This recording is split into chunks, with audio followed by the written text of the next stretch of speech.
Bu, hari ini saya minta izin waktu Ibu untuk mewawancara karena ada tugas kami dari CGP, itu tentang pengambilan keputusan berdasarkan nilai-nilai kebajikan yang menyangkut tentang nilai etika dan rujukan moral.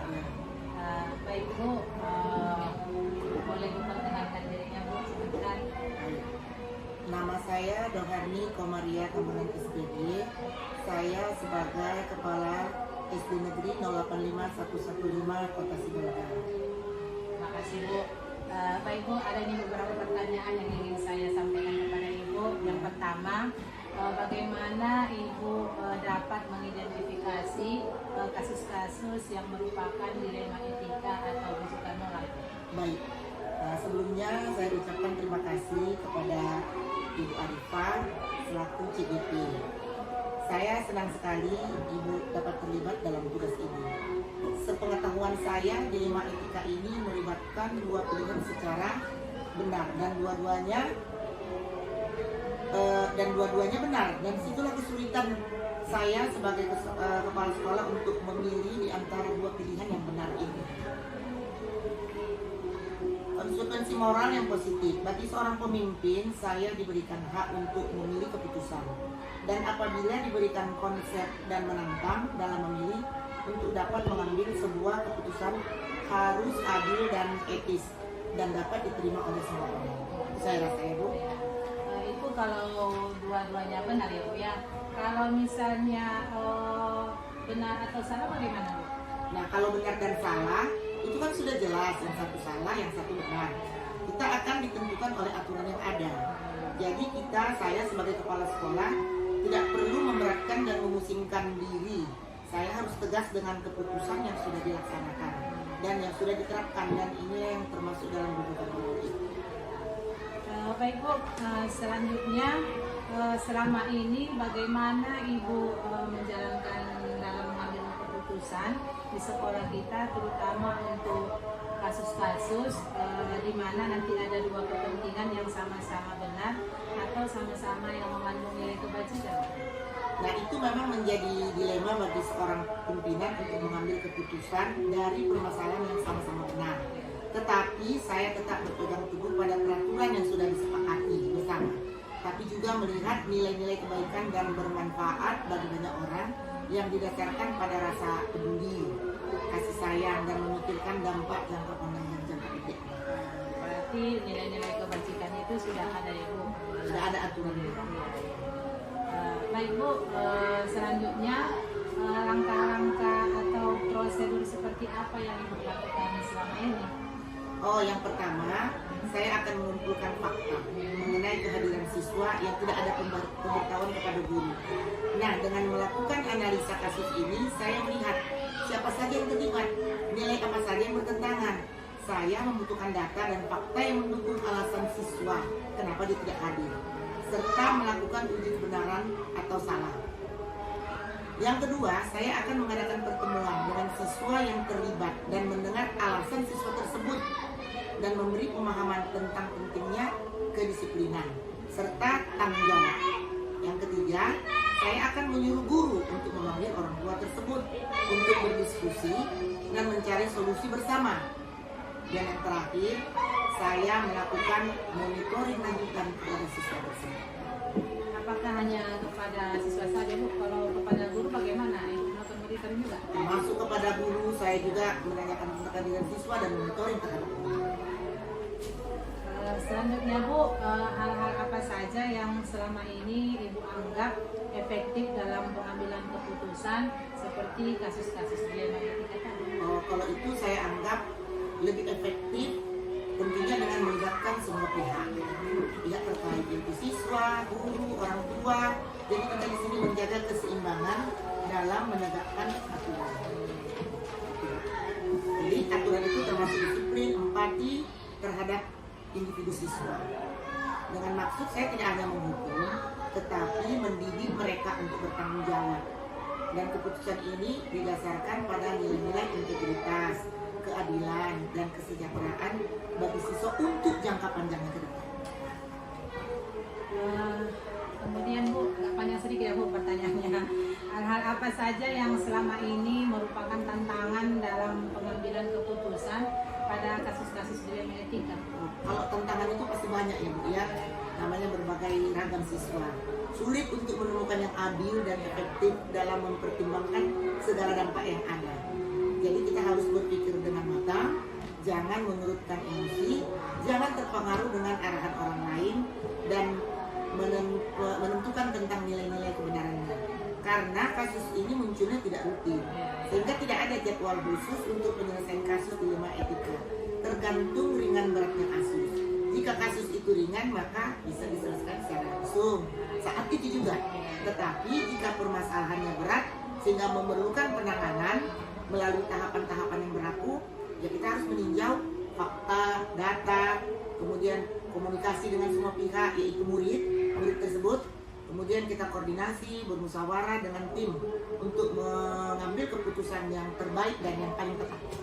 Berarti melihat kasusnya juga ya Bu? Iya, kasus kan tidak sama Bu. Oke Bu, selanjutnya apakah Ibu memiliki sebuah tata kala atau jadwal tertentu dalam sebuah penyelesaian kasus, atau mungkin Ibu langsung menyelesaikannya di tempat, atau bisa juga memilih jadwal untuk menyelesaikannya, seperti bentuk atau prosedur seperti apa yang dilakukan? Nah, tadi saya kan sudah menyampaikan pada kasus dilema etika yang bersifat ringan biasanya langsung diselesaikan saat itu juga. Namun pada masalah yang lebih besar diperlukan jadwal tertentu untuk menyelesaikannya sesuai dengan prosedur yang ada. Seperti yang sudah saya sampaikan, jika kasus itu besar, saya akan menganalisis terlebih dahulu sebelum mencapai mufakat bersama sesuai prosedur dan tidak tergesa-gesa dalam mengambil keputusan sambil menjaga komunikasi yang baik. Baik Bu, adakah seseorang atau misalnya faktor-faktor yang lain mempermudah Ibu untuk membantu dalam mengambil keputusan yang Ibu ambil gitu? Nah, karena sekarang ini kan kebetulan sekolah kita ada CGP. Nah, saya rasa CGP itu sangat berperan aktif di sekolah. Jadi CGP ini bisa memberi wawasan dan pengetahuan yang baru sehubungan dengan prosedur pengambilan keputusan menghadapi dilema etika. Faktor-faktor yang mempermudah saya dalam pengambilan keputusan adalah koordinasi yang baik dengan tim seperti tata usaha, staf, guru, komite, wali murid, dan pihak yang terlibat, serta peraturan yang berlaku atau disepakati bersama. Mudah-mudahan ya Bu, semoga dapat membantu dan memudahkan Ibu Insya Allah, Bu. keputusan. Satu lagi ya Bu, dari semua yang telah Ibu sampaikan tadi, pembelajaran apa yang dapat Ibu ambil atau pengalaman yang mengambil dalam Ibu mengambil keputusan tadi? Pengambilan keputusan yang saya lakukan dengan mempertimbangkan paradigma dan proses berpikir dalam dilema etika, yaitu komunikasi, koordinasi. Selanjutnya dilakukan pengujian dengan menggunakan langkah-langkah sistematis, yaitu seperti pendekatan holistik, kolaboratif dalam menyelesaikan masalah, baik dengan guru ataupun siswa, dan menjaga konsisten dalam penerapan aturan dan konsekuen agar pengambilan keputusan akhir yang diambil itu sesuai sasaran dan berdampak positif terhadap anak. Keputusan yang tepat ya Bu ya.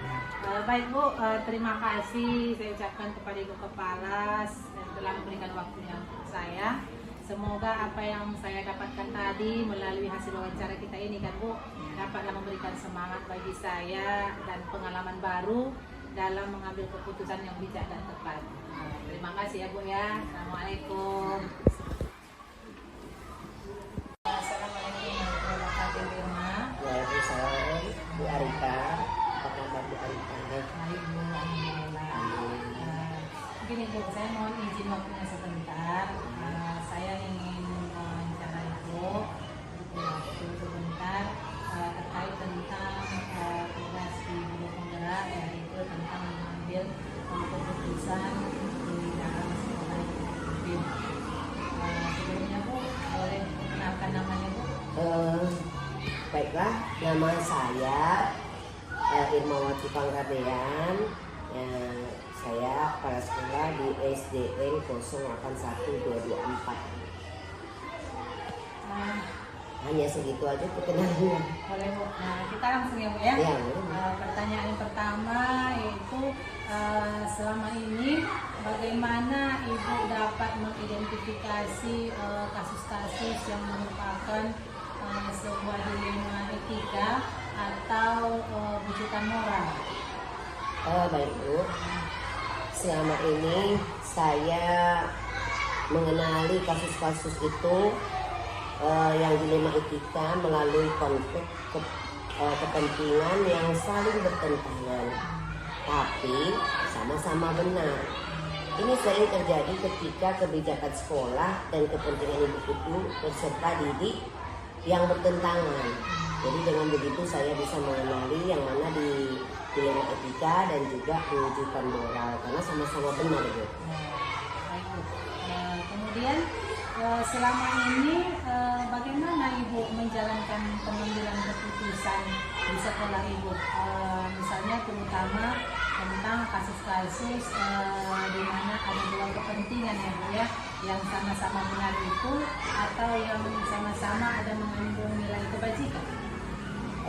Yang saya jalankan yaitu saya menggunakan pendekatan analisis, ya, di mana saya melihat ada pro dan kontra dari kedua kepentingan tersebut Bu. Jadi dari situ kemudian saya analisis, kemudian memilih solusi yang paling mendukung keberhasilan peserta didik secara keseluruhannya. Jadi dengan begitulah saya mengenalinya. Ya Bu ya, menganalisis dulu ya Bu ya. Kemudian Bu, yang ketiga, langkah-langkah atau prosedur apa yang seperti apa yang Ibu lakukan selama ini di sekolah? Biasanya saya mengikuti prosedur standar. Yang pertama mengidentifikasi masalah anak-anak itu, misalnya masalah anak-anak yang sering mengganggu temannya. Ya, saya identifikasi dulu Bu semuanya. Kemudian mencari alternatif solusi. Ya Bu ya. Yang kedua, kemudian setelah saya cari alternatif solusi, saya meminta unsur masukan dari tim pengajar dan komite sekolah juga saya libatkan agar anak-anak merasa dekat, karena kalau komite kan kadang merasa dekat dengan orang tua siswa, begitu Bu. Konkret ya Bu ya. Iya. Identifikasinya, ada alasannya, dan Harus Bu, masukan-masukannya Bu biar ya. jangan ada salah pahaman gitu ya. Sekali. Nah, kemudian Bu lagi ya pertanyaannya. Kemudian hal-hal apa saja yang selama ini Ibu anggap efektif dalam pengambilan keputusan pada kasus-kasus dilema etika yang Ibu hadapi? Efektif ya Bu ya. Yang efektif yaitu dengan pendekatan analitis. Ya. Kemudian saya melibatkan pihak-pihak yang relevan dan juga berdiskusi. Menurut saya kalau berdiskusi, kita analisis, kemudian kita libatkan pihak-pihak yang terlibat di situ, kemudian cukup efektif Bu dalam pengambilan keputusan. Iya. Setelah kita analisis kan kita carilah harapannya. Kemudian Bu, hal-hal apa saja ya yang selama ini merupakan tantangan bagi Ibu ya dalam mengambilkan keputusan, terutama tadi kasus-kasus yang terkait dengan dilema tadi? Nah, kalau tantangan itu Bu, tidak lain lagi pasti kebanyakan dari orang tua ya Bu ya. Orang tua, tekanan dari masyarakat juga bisa menjadi tantangan besar bagi kita, karena ketika kita membuat keputusan yang menurut kita sudah benar, tapi mereka kadang tidak belum tentu setuju dengan apa yang kita putuskan ya kan, terutama jika keputusan yang kita ambil itu tidak sesuai dengan harapan mereka. Iya, tapi kita tetap membuat keputusan. Iya, tapi kita harus tetap membuat keputusan. Bu. Selanjutnya Bu, apakah Ibu ya memiliki sebuah jadwal tertentu misalnya kan dalam sebuah penyelesaian kasus dilema, atau apakah memang Ibu langsung menyelesaikannya di tempat atau memiliki ada jadwal untuk menyelesaikannya seperti membantu atau prosedur seperti apa yang dijalankan? Kalau untuk menyelesaikan masalah itu, saya lebih fleksibel Bu. Saya tidak muluk-muluk. Boleh juga dijadwalkan kalau misalnya masalah itu agak rumit gitu ya, kita jadwalkan tanggal karena kita kan harus menyesuaikan dengan orang tua. Tapi kalau masalahnya yang tidak terlalu ribet, kita ambil yang fleksibel saja Bu ya. Tergantung kompleksitas masalahnya itu tadi ya kan. Jika sederhana saya selesaikan di tempat umum, di tempat langsung ya. Namun jika rumit, saya jadwalkan diskusinya itu. Begitu Bu, saya menyelesaikannya. Bagus sekali Bu ya keputusannya. Terima kasih. Kemudian Bu, yang selanjutnya, apakah seseorang itu atau ada faktor-faktor yang selama ini ada mempermudah Ibu atau membantu Ibu dalam mengambil keputusan ini tersebut? Ya, faktor-faktornya yang pertama itu saya memang harus lebih konsultasi lagi dengan guru-guru ya kan Bu, karena mereka lah yang membantu saya di sini. Dengan kita konsultasikan masalah itu, mudah-mudahan dengan pendapat yang banyak masalah itu dapat kita selesaikan dengan baik Bu. Kemudian pengalaman mereka juga sangat membantu saya, karena yang berhadapan langsung dengan siswa itu kan guru-guru. Jadi makanya saya harus berkomunikasi terus dengan mereka, menanya pengalaman mereka, bagaimana masalahnya, kita analisis, identifikasi supaya cepat selesai. Begitu saya caranya. Sekali ya Bu, faktor-faktor Iya, guru paling utama. Berarti mungkin keputusan kita belum bisa Bu, nggak bisa kita putuskan sendiri itu. betul. Harus ada kolaborasi yang baik. Kepala sekolah. Iya. Oke lah Bu, yang terakhir ya satu lagi, dari semua yang telah Ibu sampaikan tadi, pembelajaran apa lah yang dapat Ibu petik dari pengalaman Ibu dalam keputusan ini? Saya pembelajaran yang saya dapatkan yaitu kita harus mempertimbangkan proses jangka panjangnya Bu. Jangka panjangnya dan terbaik untuk anak-anak, terbaik untuk kita, terbaik untuk guru-guru dan juga untuk sekolah ini supaya lebih berkembang lagi di masyarakat Bu. Begitu saya pengalaman supaya tidak ada yang dirugikan juga Bu.